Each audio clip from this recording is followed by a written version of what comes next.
How is that now with bossing up and putting more on the plate? I handle talking to my manufacturers. Me and my designer, we on the phone all day, every day, coming up with new pieces, new looks. I do everything myself. That's incredible. Like, Waydamin, if they want to talk to the boss, like they literally, or the manager, they talking to me.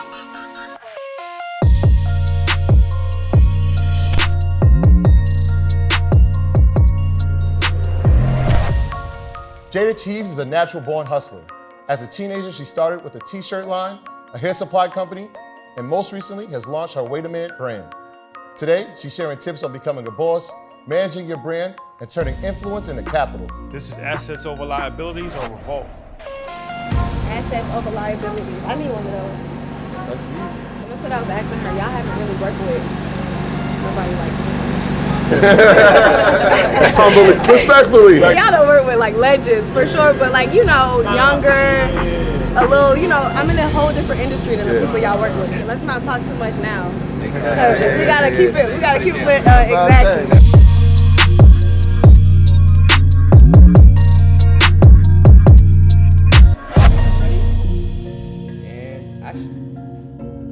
Jayda, it's an honor and a pleasure.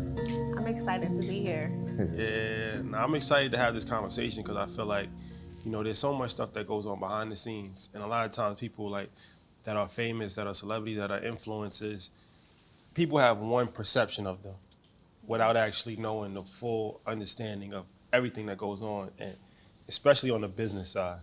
So to have somebody, you know, so young as yourself and so talented and be such a boss in the business world, I think is extremely dope and encouraging for everybody, but especially for young women.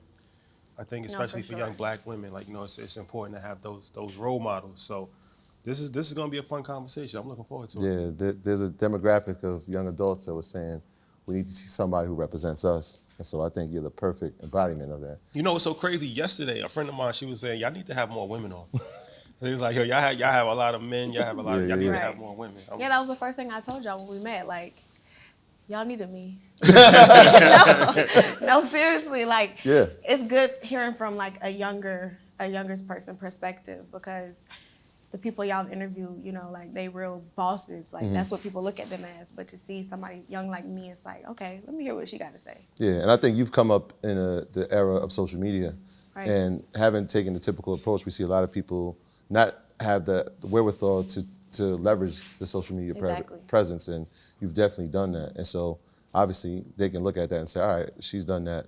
Here are the steps how she did it. I could do it too. Right. Yeah. So let's get into this, because I feel like the word influencer kind of gets lost in the sauce a lot of times. But you were somebody that actually built a social media following at a young age. I think you had 300,000 followers at 15. Yeah, when I was in like middle school, high school, that's when it just became a thing for me to just post every day on social media. So I was like, okay, well, it's time for me to make some money off of this, because I got all these girls asking me, like, where'd you get this from? Where'd you get that from? So that's when I was like, it's time for me to turn my followers into some dollars. So people are watching what you're wearing and saying, I want to dress like that. I want that. Where'd you get that? Right. Every morning before school, I would switch like my hair color, my outfit. I would post every morning. And we were wearing uniform at the time, so I would just like razzle dazzle my uniform, like a different scarf, or just making it cute, like just crazy stuff I would come up with, and they always wanted it. That's at 50. That's pretty crazy. I'm still trying to figure out how I'm gonna get lunch money. So that's pretty crazy. So again, so you're doing this at 15. Where'd you get that mindset to say, you know what, I need to turn this to something that could be lucrative to me? Or did you have an entrepreneurial spirit? Was it somebody in your family that you watched and said, this is the way I can actually become successful in the future? Right, so my stepdad, he was like a big influence because he had his own company. So I was like, okay, I like how he could just wake up whenever he want and go to work. He don't got to report at a certain time, or he don't have to call a boss to say, I want to take off. So I was like, okay, I want to be my own boss. So once I realized, like, okay, I might be able to milk this situation with my followers, okay, let me try to start me a business. And then I started using my Poshmark. So all that stuff I was wearing in school and on the weekends, I started reselling it. And my stuff would sell out within seconds on Poshmark. And you got to give Poshmark a heavy percentage. So then eventually, maybe like 2 months of doing that, I said, okay, I'm going to start my own t-shirt line. What's Poshmark?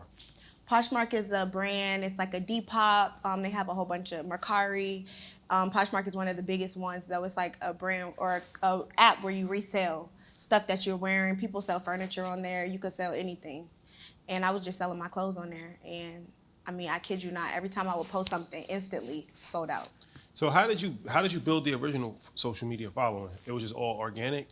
It was all just super organic. I'm from Savannah, Georgia. It's a real small town. So I was always super popular, like the cool girl in school. So once I kind of had Savannah on lock, once Facebook was like, no, you know, like. Wait, there's some people from the staff that are from Savannah, so they vouch for this. They said, yo, you know, you are the queen of Savannah. So. Yeah, so once I realized, okay, Savannah, I got my city behind me. Yeah. I guess like my following, it just came naturally. You know, I just was posting, staying consistent, posting every day, switching up my hair, giving them different outfits, you know, just like being myself, being creative. And it worked for me. So talk about the t-shirt line that you started. So, all right, so you start reselling clothes that you're actually wearing. Right. Like vintage. And that's selling. So then when did you actually decide to do the t-shirt line and talk about that? So maybe like 2 months went past and I'm like, okay, I even had a job as a waitress and I hated going to work. Like I could not take it. But this is while I'm still doing Poshmark. So it was summer. I was going into 9th grade. So my grandma forced me to get a job. Because, you know, grandma's parents, they don't really see. They say, like, she just got followers, like, but you still got to work, you know? They don't want to hear it, you know? Like so it's a real thing. I had to really prove to them, like, I could do this. I could make it work. So she made me get a job. I got the job. And one day I went to work with blue hair. And my boss was like, you got to have that change when you come back tomorrow. So I remember I got in the car, I called my grandma, like, come pick me up from work. Like, I'm done, I'm quitting, and she was so against it. And I was like, I'm gonna show you, I'm about to make money. Like, I'm gonna show you I don't have to work for nobody. And I told her that in the car, and she was like, kind of throwing me off a little bit. And then that's when I came up with my brand name, because my name at the time on Instagram was Amore Jayda.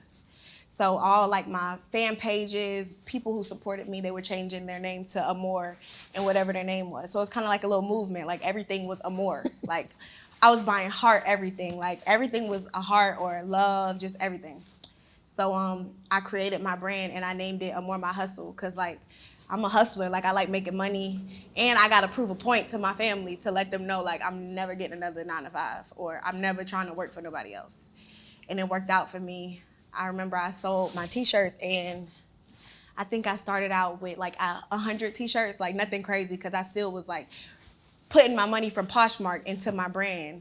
Came up with a logo. I remember I paid like maybe $50 to get my logo made. Mm-hmm. And 100 T-shirts sold out instantly. It was like adults. And mainly most of my sales came from Savannah people, but adults, like older women trying to, I need T-shirts, like calling my mom phone, like, I need my T-shirt. She sold out. Give me one. How am I get one? So it just was like a thing, Amore My Hustle, and it became like a movement. Everybody was putting Amore in front of everything. I like that. So where are the T-shirts being made? Are y'all printing them in the house, or you went to a factory? How did you get the original? So it was 100? this place in Savannah, and he actually sold the T-shirts and he printed them there. And I worked out a deal with him because I'm like, I don't really got the money now, but like, just work with me. And I was making so many promises. I was selling dreams, but it worked for me. Like, it really did. I was like, I promise you, I'm gonna be able to like cut the check. And he started, you know, he was messing with me. And eventually I started upping the quantity, like 100. Then the next week I did 500. Then I was doing 2,000. So it just was going up. And I was restocking every Friday. And still going to school?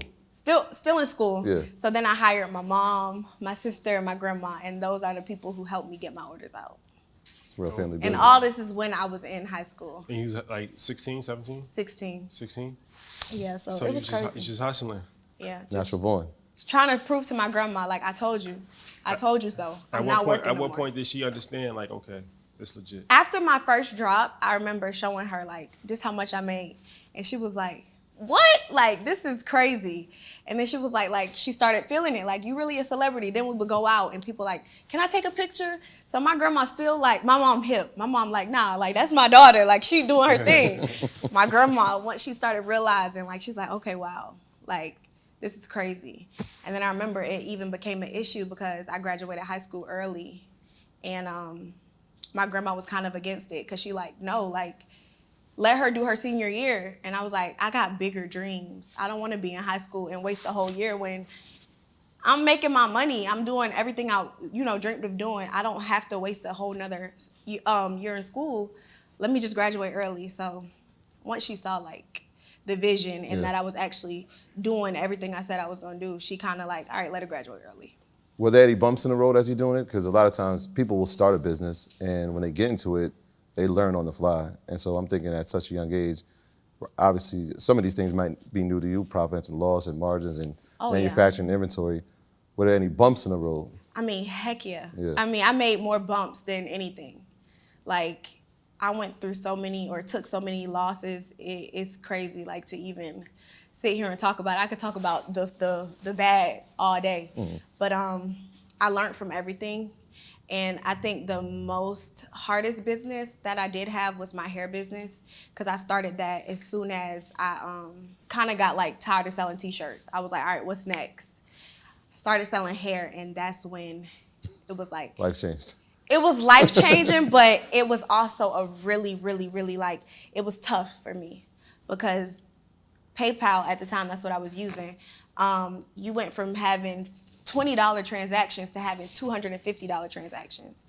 And, when the more money you spend, that's dealing with chargebacks, dealing with customer complaints. It just was way harder than me just sending a t-shirt off and, okay, this is my size, I'm good. I don't got to do a chargeback. It's $20. So once I started selling hair, that's when things got like, hold on, I'm moving too fast. I gotta take a couple steps back. So let's talk about that. So you got a good thing going with the t-shirt business. What made you want to start selling hair? Because that's completely different from merchandise, clothing, to beauty, hair. So what made you do that, and what was like the first steps that you did to get the hair? So I kind of just got bored. I'm a Libra, so we be like all over the place. One day we like something, the next day we like, all right, I want to do something else. So I was selling the t-shirts for a good amount of time. I kind of milked the more of my hustle. I was selling t-shirts, dresses, shorts, like whatever you could think of. I'm like, it's time for me to do something else. And hair was a big thing. Like, everybody loved my hair. I was always dyeing my hair, switching it from short to long, just trying stuff with my hair. So I was like, I want to sell it. Looked for manufacturers. My dad helped me out a lot. I even sent him to China to find me a good hair, a hair vendor.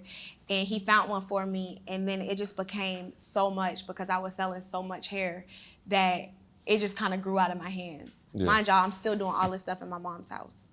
So it just was a lot to deal with. Like, this is like bundles. But like selling bundles, and I was selling over 1,000 bundles, just single bundles each Friday, because I will only restock on Friday. You're selling 1,000 bundles on Friday? Yeah, like... What's the profit margins for these things? Like, so a bundle, you would sell a bundle for like anywhere between 50 to 100 at that time. Bundles way more expensive now. I know. But back then, back then they were cheaper. So like my cheapest bundle probably was like $50, and I was selling out, like, you got to think about it. Everybody's ordering 4 bundles or more.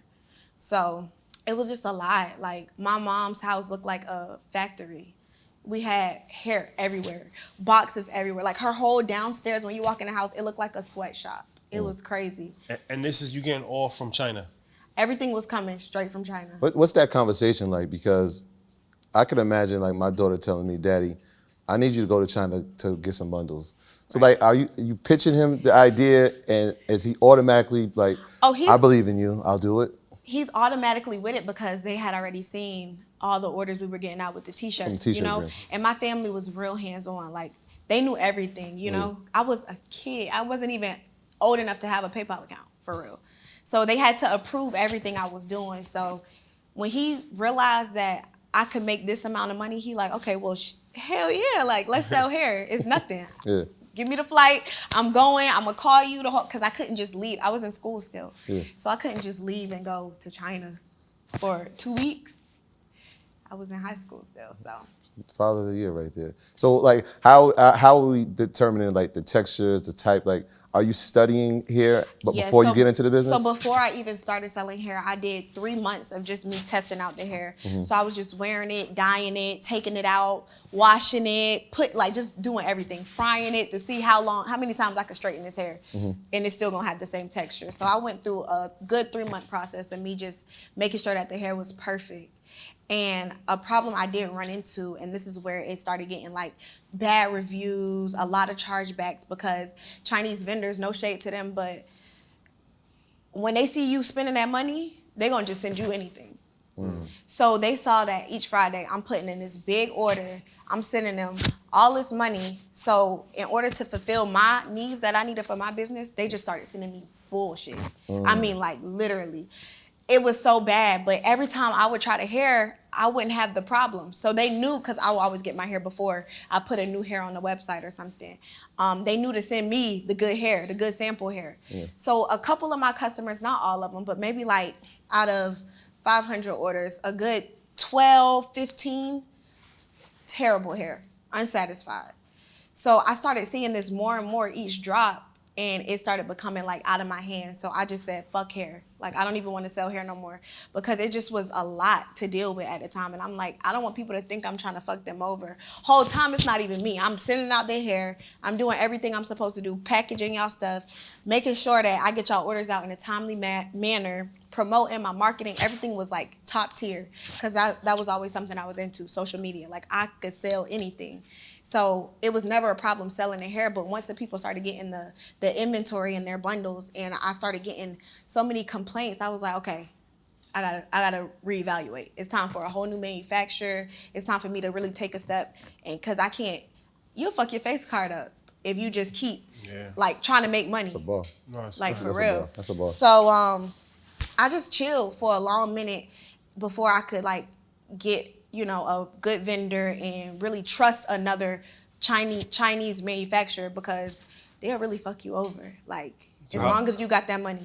How long did it take before you stopped with the first manufacturer and started again with the second? Oh, it was like a good 5 months. So you didn't sell hair for 5 months? No, 5 months straight. I was like, everybody was in my, because a lot of my customers were still like returning happy. They didn't have issues, but it was a lot of girls out there who were like, nah, like tarnishing me. I mean, YouTube reviews, like, fuck her, trying to pull up on me. It was like bad. Like, wow. Yeah, and I just was like, you know what? I can't do this. Like, I'm not even that type of girl. Like, I want everybody to get their shit. And I started doing so many refunds to the point where I took the biggest L. Like, everything I ever worked hard for in a year, like, gone. All because I'm trying to fix my mistakes and cover up all the shit that I had like fucked up before. So I was dealing with refunds. I'm dealing with finding new manufacturers, paying for new samples. So it just was like a bad year. That's why when y'all said I could like losses, I took hella losses.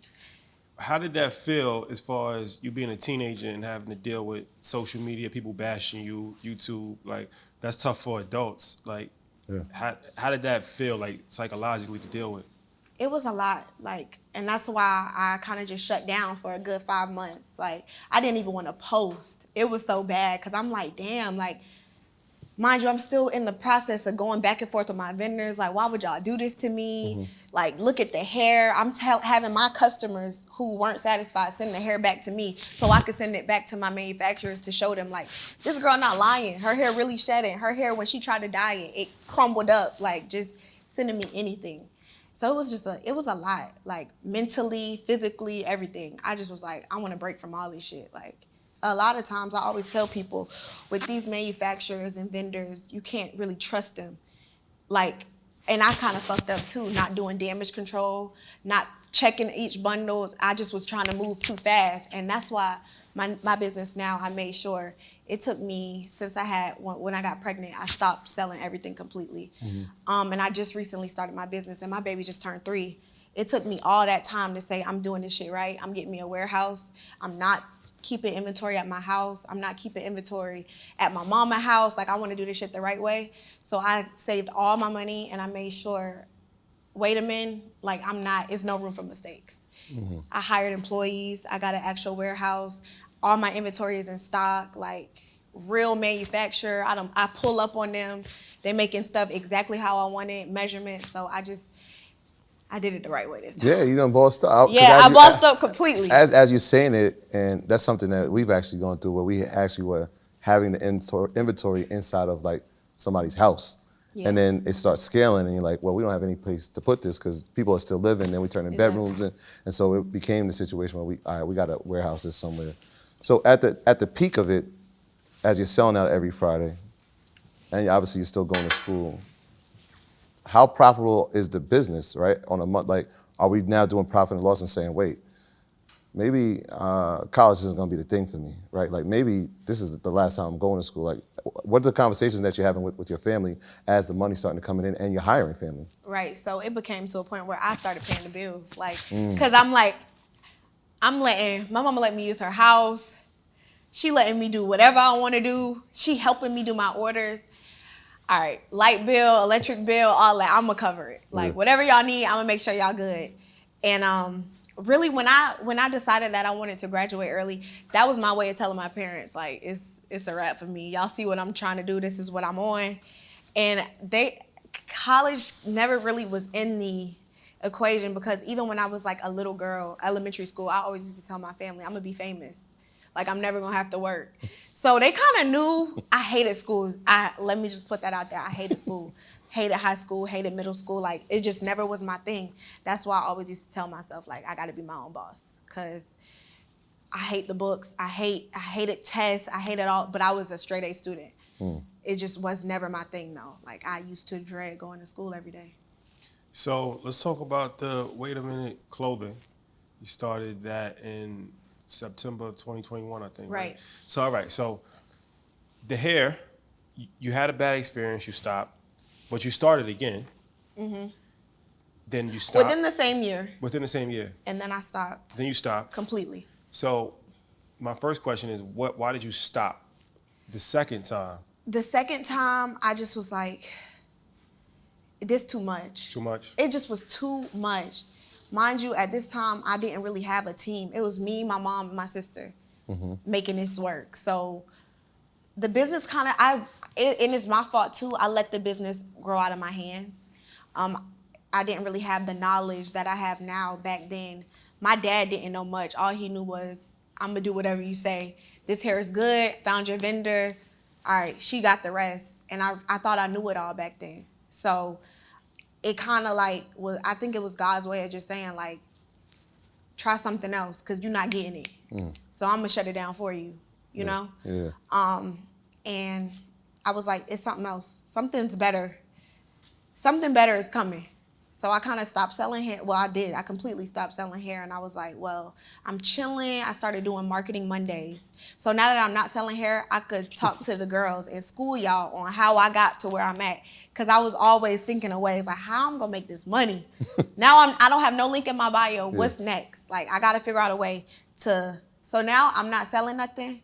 I'm going to show y'all. Now y'all got to pay me for the knowledge that I did have and all the mistakes I did make that I made publicly. So y'all know I made these mistakes. I'm going to share them with y'all, but y'all got to pay me $50 every Monday. And I will hold these huge webinars. Like on Zoom? Yeah, kind of like a Zoom. It was some live webinar thing, and it held up to 500 people. Okay. And I would do that every Monday. How many people was coming on average? Sell out every time. 500? 500. And they was paying $50? $50. And it was like mentorship. Yeah, just me sitting there for an hour long, just like, and then I would email them a little template of everything that I went over, and just me telling them like the mistakes, the do's, the don'ts on how I, made my business work for me, tips on marketing, and it was called Marketing Mondays because I just was always known for like being able to sell anything off of social media. So you're doing that every Monday. I was doing that every Monday. How long did you do this for? Maybe a good 3 months, and I kind of got burnt out from it because I'm like, nothing more to talk about. It's not really nothing else. And then you had girls buying it every Monday, so I'm like, they just want to see you. Now it's getting weird. I'm out of stuff to talk about. So then that's when I wrote a book. So I'm like, the people who don't have time, because I would do it like weird times. A lot of girls were still in school. or like had jobs. So I was like, I'm gonna write a book about how to become a boss. And then that's when I wrote the book, The Young Boss Blueprint. And it was just a book basically on everything I talked about, Marketing Mondays, but just in a book form. 15 steps. Yeah. Yep. 15 steps. And it's interesting you saying that you had Marketing Mondays, because we have a show called Marketing Mondays. Really? Yeah. Market Mondays. Okay. It's like stock It's about market. investing, yeah. So Okay. that you were doing that. So you did that for the whole Great time. minds think alike. This is true. I'm thinking to myself about how many times you've rebranded. I think I don't want to gloss over that, because obviously you said Amore Jayda, but then there was Jayda Wayda. Amore Jayda. No, it was Official Jayda. That was my Jayda. first name. Right. Official Jayda, Amore Jayda. And then I had my Amore My Hustle. Right. And then I converted over to Amore Hair Collection. That was the name of my hairline. And then, yeah. And then now we got Wait a Minute. And then we had The Young Boss Blueprint, the book. And then now we got Waydamin. Waydamin merch, Waydamin brand. I just switched the name from merch to brand. Because it was merchandise at first, because when I first started Waydamin, I knew it was going to be big, but I thought it was just going to be like merch. Like I'm selling sweatshirts and t-shirts. Mm-hmm. So once I released or did that first launch, it went crazy. I didn't think I was going to sell out the same day. Yeah. Because I just didn't know I still had it. Because I haven't sold nothing since I was pregnant. So when I started my brand, everybody was like, you know you're going to sell out. But I really did not feel like it, because I haven't had a link in my bio in three going on 4 years. Mm-hmm. So when I released on my birthday and I sold out, I'm like, nah, it's time. I'm back. Like, it's time to turn this shit up. And I'm gonna do it the right way. Like, let's go. I'm ready. Like, billionaire status. Like, let's go. I'm trying to milk the cow till I can't no more.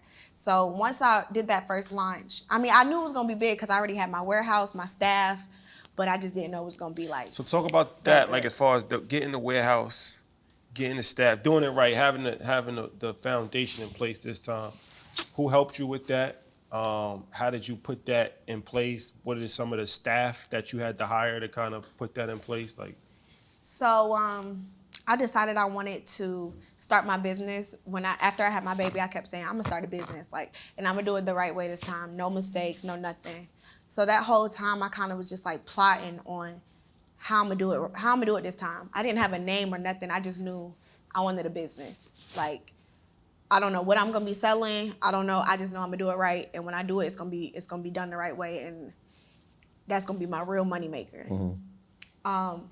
So I kind of just like told my manager one day. I text her like, I want a building. Find me a warehouse. Mind you, I didn't have nothing in the works for real. Like, I didn't even know what I was gonna sell.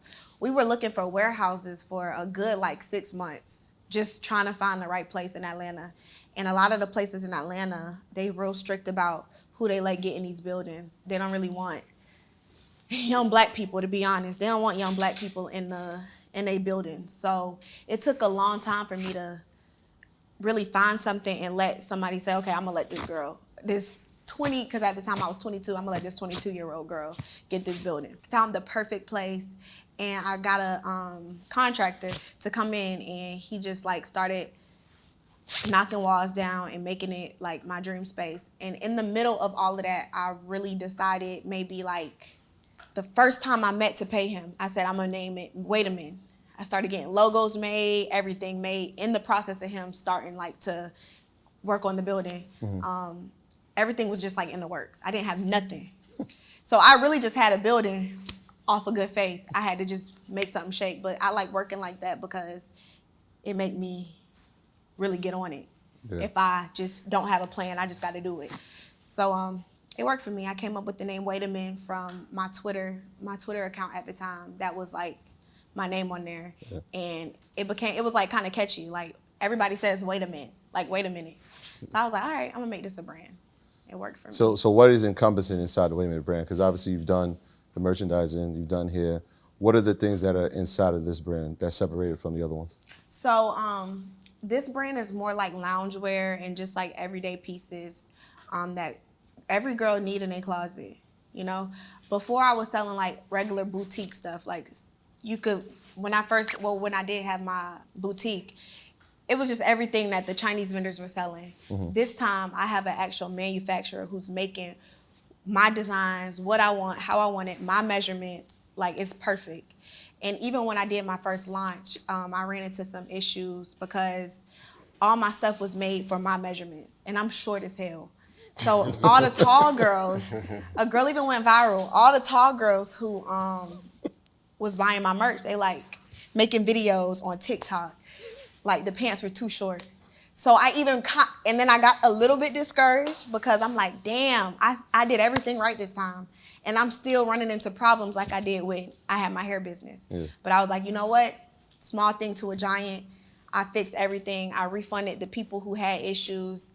And I had my shit together this time. So it wasn't even a loss. Like, straight revamp. I'm back at it. Small thing, shrug it off your shoulders, keep going. Put out the small fires. Yeah, I put it out real quick, and my next launch, which came like a couple months after the September 25th launch, because I launched on my birthday. No, nothing but positive feedback from that launch, that second launch to now, like nothing but good feedback. So you've been involved in that whole process. You're drawing the sketches. You're actually picking the fabrics. You're doing all this. I'm doing all of this. Wow. And I just recently got a designer on board just to help me because I deal with a lot, and it's hard being super hands-on. I handle all my money. I handle talking to my manufacturers. Me and my designer, we on the phone all day, every day, coming up with new pieces, new looks. I do everything myself. That's incredible. Like, Waydamin, if they want to talk to the boss, like they literally, or the manager, they talking to me. So. They asked for the boss, so they sent me, dog. Yeah, literally. Literally. Like, I handle everything when it comes to Waydamin, only because I just can't I can't afford no fuck-ups. So, obviously, you're doing all this, and I know you paused because of motherhood. How is that now with bossing up and putting more on the plate and balancing that with motherhood? So if you come to my warehouse, in my office, I got my son bed in there, toys everywhere, because he come to work. Like, every time we do a restock, I'm in there day in, day out with my staff. And my mom is actually the general manager. She handle everything, like as far as shipping, emails, all that. She is the lady who you talk to. I can't do all that now. I ain't doing all that. But like the big part, the big business, I'm handling. The money, all that. Like, that's you talking to me. So my mom, she handles that. But like when it's time to restock and we got to get them orders out, because I don't like my customers waiting, I'm in there.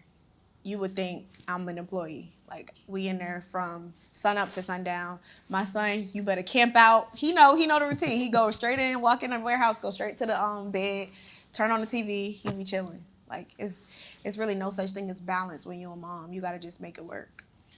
So you got a book, 15 Steps to Becoming a Young Boss. Can you talk about a few of those steps? So the first step is so simple. Like, everything is right on Google. Get an LLC. Whatever name, make sure that nobody else has the name that you're trying to, name your company. Another one of the steps is stay consistent. A lot of people do kind of get lost in the sauce, or they feel like they started their business and you're not getting sellouts, or you don't have this amount of followers. And a main part in my book is followers don't equivalent to money. Like, a lot of people with successful businesses probably have 1,000 followers on their page. And I know a lot of people like that. She sell out every time she posts one of her recipes, or she posting her cookbook. She's still selling out, but she might not have a lot of followers. And people kind of do get caught up in social media, feeling like you got to have a lot of followers. You got to have this on to get people to like. None of that shit matters, because when I was making my money, when I was a little girl, I didn't have watches. I didn't have jewelry. This was just me on social media, marketing myself, making this shit work.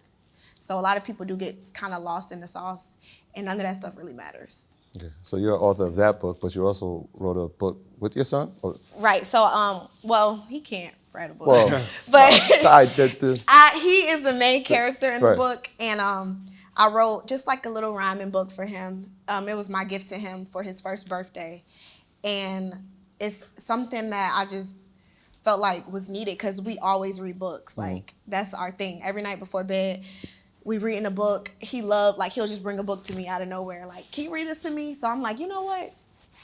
I see some money in you too. I'm gonna market off you too. So I'm gonna write a book. And his book sold out. It went crazy. So he still got he got an LLC, his name, copywritten, all that good stuff.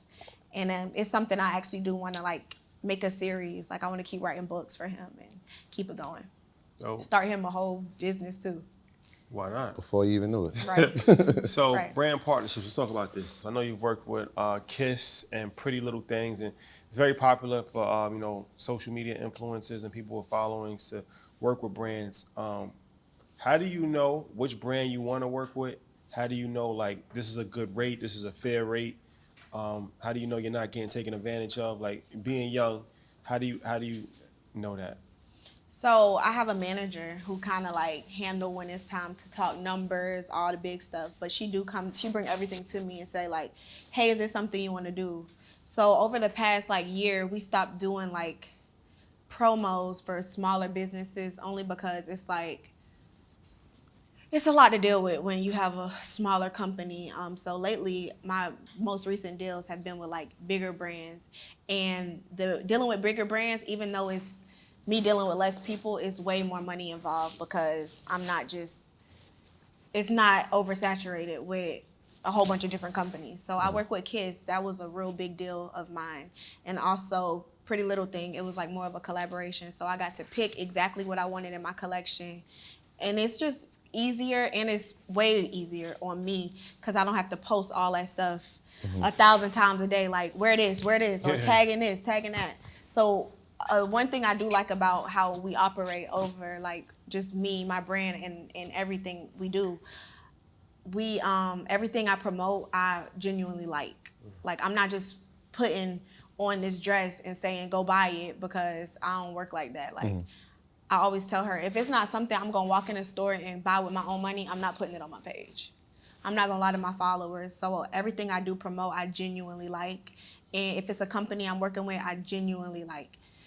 I've been buying Kiss products since I was in middle school, doing my own lashes and wearing edge control and stuff. So the fact that I'm now working with them, it was super like, hell yeah, I want to work with them. Like, I don't care how much they offering me. I want it. Like, I want to work with them.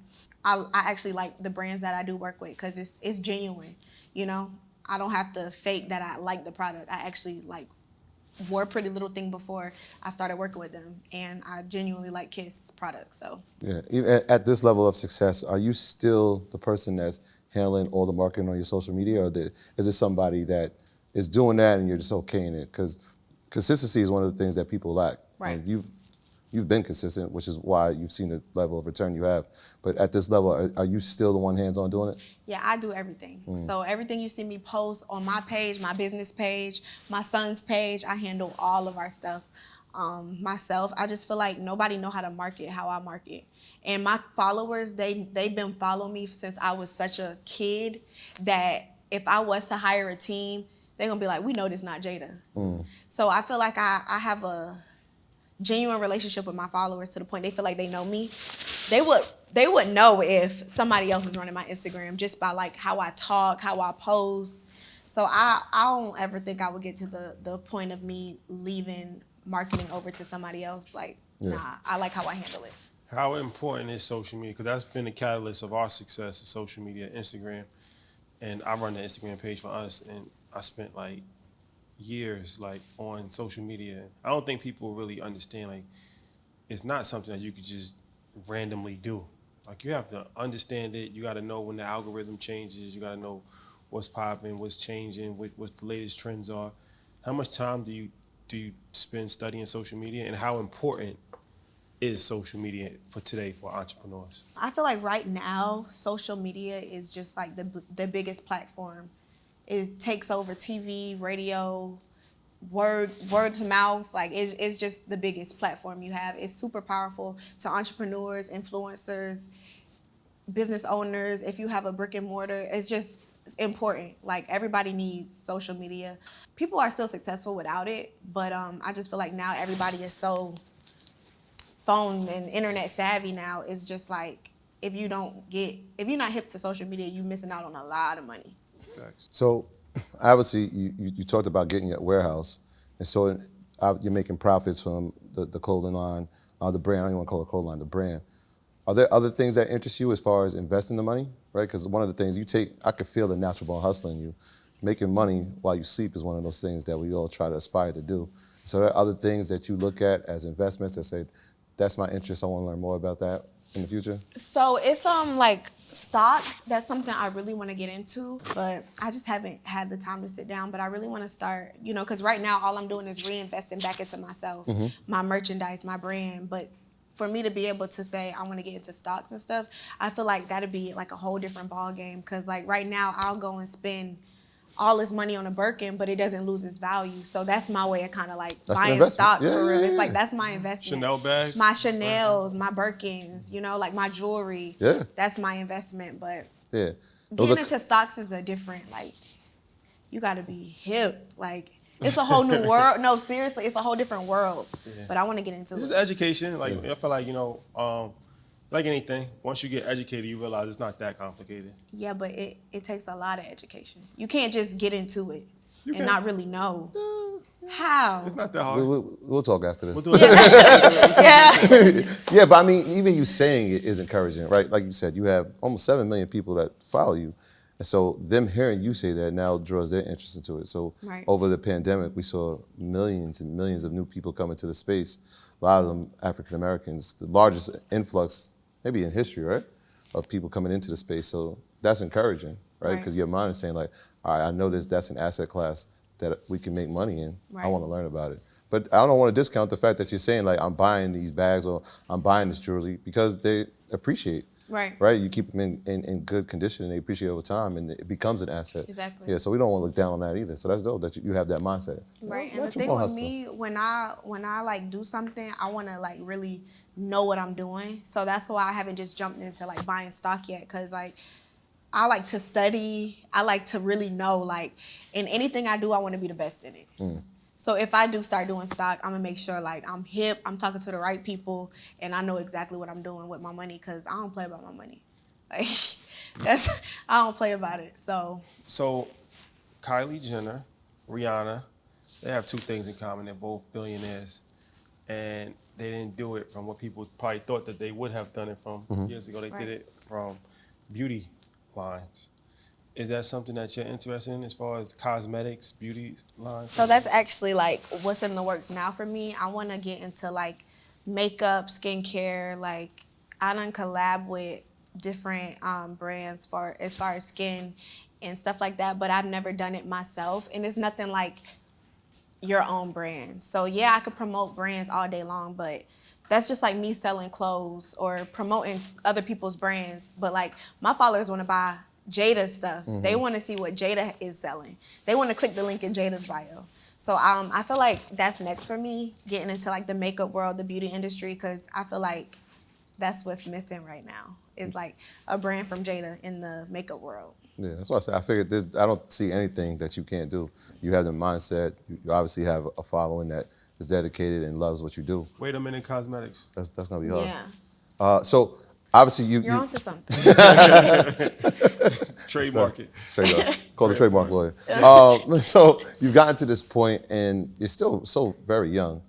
I wonder, are people looking at you and saying, I like this young girl, or this young woman, I shouldn't say girl, young woman. They've hovered around you and said, let's help her, let's give her mentorship, let's guide her to make sure she doesn't make the mistakes that we made. Are there people like that in your corner now? No, I don't have a mentor. I'm kind of my own mentor. I never really had anybody I could just like call on. If I ever do or am in a slump or need to talk business, I'll call my dad, if anything. But I kind of have dealt with the worst and know what I'm doing, to like not really have to say, help me, hold my hand and take me through this. Like I kind of like learning things on my own and just going through my own motions by myself and figuring out by myself. That's like we talked to Jim Jones. We asked him who his mentor was. He said mistakes. All the Literally, mistakes. like my lessons. Yeah. Seriously. That's his mentor. Yeah. What about your team? Who's on your team? So I have my manager. Everybody know my manager. She handled the business, especially like when it comes to the money. How'd you meet her? I met her through my child's father. Okay. And ever since then, we just kind of been locked in. Like, she handled the business. Everybody know her. They got to pay. You can't even talk or see Jayda if you're not paying. Period. So she definitely like real firm when it comes to that. And then I have my assistant. She's really good. She's always on it. And that's really it. I have also a creative director. She kind of brings the visuals to life, like my visions to life. So she'll like, every time I have a Waydamin campaign shoot, I'll have her create a mood board and we kind of just like bring the vision to life. But everything you see, like the way I post pictures or crazy concepts, that's just me like, I want to do this, but make it better. Or like, I see this for me, but let's take a trip here to make it look even better. Like, I don't want to shoot in Atlanta no more, so. Yeah, the new rollout for the campaign is fire. Yeah, it was fire, right? Did I you see see the whole rebrand? I saw the black and white in the studio and the lighting is crazy. I'm like, Well, talk about that. Talk about the rebrand. And why is it important to rebrand yourself? A lot of people don't realize how important it is to rebrand because they feel like they just get so, they get comfortable with their businesses. And I'm the type I never get comfortable. I always need something new, better, bigger. Like that's just how I operate. So when I had Waydamin merch, I'm like, I'm kind of limiting myself to being bigger with just the name merchandise after Waydamin. I feel like me switching it over just recently with this latest drop to brand, it kind of like put my brand in a whole different lane, the lane that it's supposed to be in. Merchandise kind of like limited me a lot because when you hear merch, you think of like a t-shirt or just throw this on. And I kind of wanted to switch over into more like a clothing line than anything because I see my stuff being in stores one day. You know, like I see bigger for it. So I wanted to just give a whole new look of the business and show them like, we not playing this time. Like it's only gonna get better. But even that, language is very important. What you said is very key. Like even us, like we have merch, t-shirts, but now we're developing clothing line. Exactly. So like the word merch is synonymous with t-shirts, hoodies, and sweatshirts. Clothing brand, clothing line, now you can do anything. Exactly. You don't ever want to limit yourself. And some people hear merch and like, I don't want that. Yeah, you know, like that's just throw on stuff. Yeah. But like y'all's, that's the first thing I said when I saw y'all. Like, I want that. It's a clothing line to me. Yeah. Like you don't ever want to limit yourself. Yeah, nah, for sure. So what's the 5-year plan? Where do you see yourself in 5 years, 10 years? Like, how do you see yourself scaling up in the world of business? Like, I really want $1 billion. I just see, you know, number. so many young people doing it. At like, least. You know, at $1 billion. least, literally, like, I feel like I could really do it if I stay with this mindset I have now and the path that I'm on. I really see it happening for me because I look up to people like, you know, Kim Kardashian, Rihanna, like, they young. They not far-fetched from what I'm doing now. So, you know, hopefully I could just, you know, have what I'm doing now just amplify, like, times 1,000 in 10 to 5 years from now, you know? Like, everything I'm doing now just bigger and better. I see it. I see it for you. What's the gift and the curse, though? It's like we talked about so many positives. You got all these millions of followers and everything, but there has to be some level of a downside to being a public figure and the people knowing your life and stuff like that. Like, what's some of the not so positive things as far as being a public figure? So a lot of the downsides is what I was saying earlier, like all your losses, you know, like a regular person who's not big on social media, nobody know when they have a bad or a customer complaint. But all my stuff is on the internet. People know how to get my attention. They gonna post about it. And they're gonna make a review on YouTube that's gonna get hundreds of thousands views. So everything that I'm dealt with, that's the biggest downside is all my stuff is publicized. So I gotta deal with this shit in front of 7 million followers. And not even just 7 million, blogs, people who I don't even know, like just posting about it. So I'm just dealing with everything in front of the whole world to see. And everybody is literally looking like, how is she gonna shake this time? Like, is she still gonna sell out her next launch? Is she still even gonna launch again after this? Like, so you gotta just show them. You gotta put it in their face sometimes. And it's hard dealing with that when you got blogs and the whole world like preying on the downfall. So I feel like that's like the hardest part about all of this. All my mistakes is posted. A lot of people don't have to go through that. It's true. One of the other things that you add into the resume, obviously as an entrepreneur, an author, is acting. Oh yeah. So this is something that you've had aspirations for a long time, or this is like one of those things like, you know what, I can tackle this. I've been successful here. Let me leverage it here as well. So right now, I'm just in a place where I got this buzz going, and you only get this once. Pour gasoline So on you it. gotta milk the cow until you can't milk it no more. So any opportunity that's thrown my way, I'm not shutting it down. I'm gonna give it a shot. I got an acting coach. That didn't even go well. It just worked for me. Like, I went in and I killed the role. Next thing you know, after I finished that movie, a whole bunch of other gigs came up. So I'm like, acting really not that bad. I mean, it's way different from the amount of money I make with all my other stuff, because, you know, actors, especially starting out, you don't get paid that much. But like I told my manager, it's not really about the money. It's just like, say for instance, this worked for me, and I land a role 5 years from now in a huge movie. Like, so right now I'm just taking every opportunity that's given to me and trying to see which one, whatever one work, that's what I'm doing. Generational wealth, how important Right. is that for you? You got a son, obviously.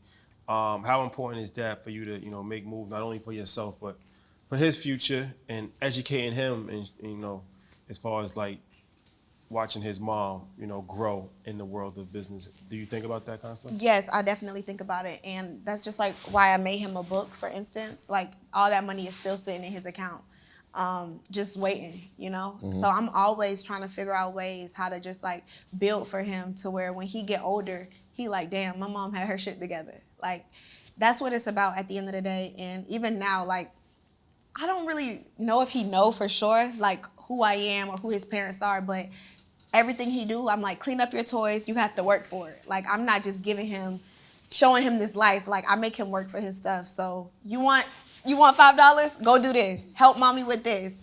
And I feel like that's super, you know, necessary to put into kids, especially kids who you feel like they got it all. Like, nah, Loyal still work for everything he ever is gonna get. I make sure I, you know, instill that in him, because I didn't just have stuff handed to me. I had to work for everything I got. So that's really important. Very important.